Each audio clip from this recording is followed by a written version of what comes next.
If the dust-up with Speaker Boehner doesn't get him, maybe this will. The Reverend Jesse Jackson telling Politico, and I quote, "The Tea Party is the resurrection of the Confederacy. It's the Fort Sumter Tea Party." Ellison Barber covers the Tea Party with the Washington Free Beacon. So we kind of dropped this on her because it just broke.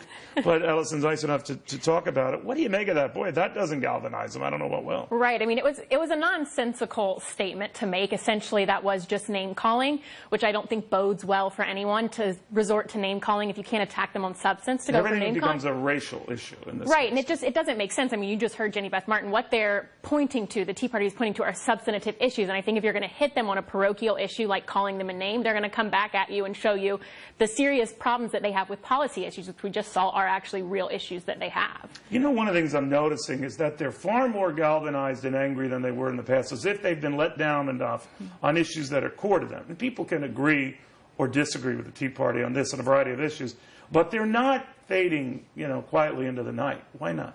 Right, they're not. You know, I covered the Audit the IRS rally for the Free Beacon, and that was an example of where you saw over 20 or 30 lawmakers come out and speak to thousands of people who have gathered to protest the IRS and to protest all these things. And I think that alone showed that, one, lawmakers still take them seriously because they all took time out of their day to show up at that, and they also were able to bring out an enormous crowd in what was planned in a short period of time. So I don't think that any of this is fading. I'm not sure that we're going to see moving forward into 2014. I don't know if we're going to see supporters come out in the same level that we saw at the historic 2010 elections. Well, they're definitely anti-Speaker, anti-Mitch McConnell. That could change, right. But what do you make of that? They absolutely are. One thing that I would say is interesting, and sort of my hesitancy to think that maybe they will have the exact same success or as large of success in 2010, is that we haven't heard a ton in terms of the primary races from the big elected official Tea Party representatives like Senator Cruz and Senator Paul. Whereas before you had Senator DeMint really championing. It is still early, but you did have the other day Senator Paul say that he did not have any intention to get involved in the South Carolina primary, which that is a big Tea Party race. So right. Their broader influence could be helped if they had